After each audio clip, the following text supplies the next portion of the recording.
السلام علیکم، حنیف سلیمان بول رہا ہوں۔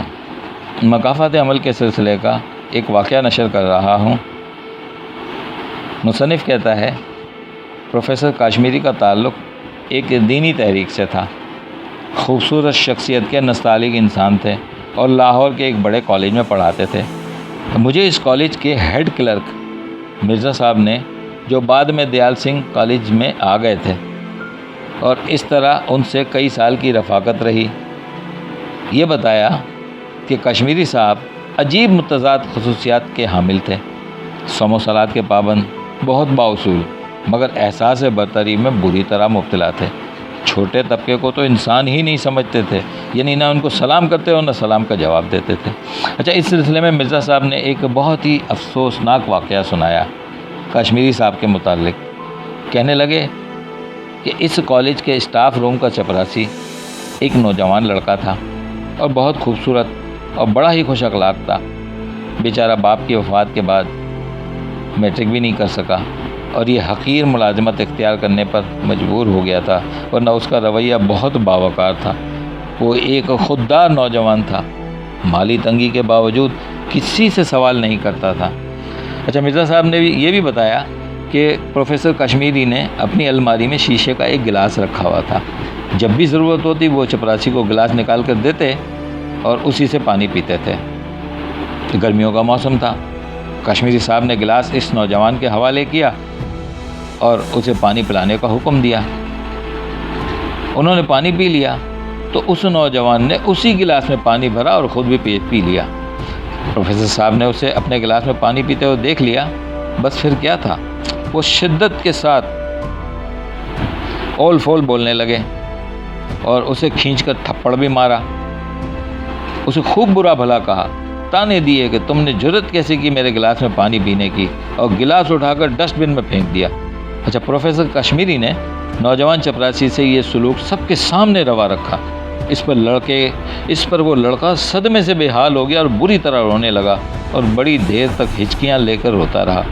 لوگوں نے اسے بڑی مشکل سے چپ کرایا۔ لگتا ہے کہ اللہ تعالیٰ کو دینداری کا دعویٰ کرنے والے ایک اعلیٰ تعلیم یافتہ استاد کی یہ حرکت سخت ناگوار گزری۔ موصوف کے یعنی کشمیری صاحب کے 2 بیٹے اور 1 بیٹی تھی۔ چھوٹا بیٹا کوئی 1.5 سال کا تھا، بہت پیارا خوبصورت بچہ، سارے گھر میں دوڑتا پھرتا اور خوشیاں بکھیرتا رہتا۔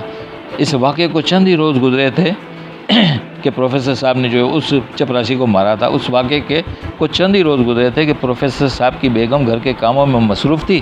یہ بچہ اکیلا کھیل رہا تھا۔ بڑا بھائی اور بہن اسکول گئے ہوئے تھے اور کشمیری صاحب کالج میں تھے۔ پتہ نہیں کیا ہوا کہ فریج کا دروازہ کیسے کھلا رہ گیا اور پھر فریج کا نچلا حصہ کیسے خالی رہ گیا کہ یہ بچہ فریج میں داخل ہو گیا، دروازہ بند ہو گیا اور یہ اندر مقید ہو کے رہ گیا۔ ماں کاموں سے فارغ ہوئی تو اس نے دیکھا کہ ننھا کہیں نظر نہیں آیا، تو اس نے گھر کے ہر کونے میں اسے تلاش کیا۔ باہر گلی میں آ کر دیکھا لیکن وہ کہیں دکھائی نہ دیا۔ اس نے جلدی سے خاوند کو فون کیا۔ دوستو، اگر آپ نے ابھی تک میرے اس یوٹیوب چینل کو سبسکرائب نہیں کیا تو برائے مہربانی کر لیں اور بیل آئیکن بھی دبا دیں۔ اس بیگم نے اس کی جلدی سے خاوند کو فون کیا۔ پروفیسر صاحب بھاگم بھاگ گھر آئے، محلے دار بھی جمع ہو گئے اور سب نے ارد گرد بہت بھاگ دوڑ کی۔ فوری طور پر مسجد کے لاؤڈ اسپیکر پر اعلان بھی کرایا، لیکن بچے کا کہیں سراغ نہ ملا۔ اس جستجو میں کئی گھنٹے گزر گئے اور جب تھک ہار کر کشمیری صاحب بیٹھے اور انہیں پیاس لگی اور فریج کھول کر پانی پینا چاہا تو انہیں کے لاڈلے پیارے بیٹے کا جسم وہاں اکڑا ہوا پڑا تھا۔ پتہ نہیں اس معصوم کی روح کب پرواز کر گئی تھی۔ غرور اور ظلم اور توہین و تضییق کا جو انداز پروفیسر کشمیری صاحب نے اپنے غریب چپراسی کے ساتھ اختیار کیا تھا، اس کی دوسری سزا انہیں یہ ملی کہ وہ شوگر کے موذی مرض میں مبتلا ہو گئے اور اس نے انہیں نچوڑ کر رکھ دیا۔ مصنف کہتا ہے کہ میرے تجزیے کے مطابق موصوف کو تیسری سزا یہ ملی کہ اللہ نے چھوٹے بیٹے کی حسرت ناک موت کے بعد انہیں مزید اولاد کی نعمت سے محروم کر دیا۔ حالانکہ اس حادثے کے وقت ابھی وہ جوان تھے، چنانچہ اب ان کا ایک بیٹا رہ گیا اور ایک بیٹی تھی۔ بیٹے نے انجینئرنگ کی تعلیم حاصل کی اور اسے سعودی عرب میں ملازمت مل گئی اور وہ گزشتہ 20 برس سے بیوی بچوں کے سمیت بیرون ملک میں مقیم ہے۔ بیٹی کی شادی ہو گئی اور وہ کبھی کبھار ہی والدین کے گھر کا چکر لگاتی ہے۔ چنانچہ بہت بوڑھے کشمیری صاحب اپنی بیمار اور ضعیف بیگم کے ساتھ اکیلے رہتے ہیں اور عمر کے اس حصے میں ان کا کوئی پرسان حال نہیں۔ دیکھنے میں آیا ہے کہ اللہ تعالیٰ اپنے غریب اور بے نوا بندوں سے بدسلوکی کو برداشت کرتا ہی نہیں اور اس کا ارتکاب کرنے والوں کو بڑی دیر تک سزا دیتا ہے۔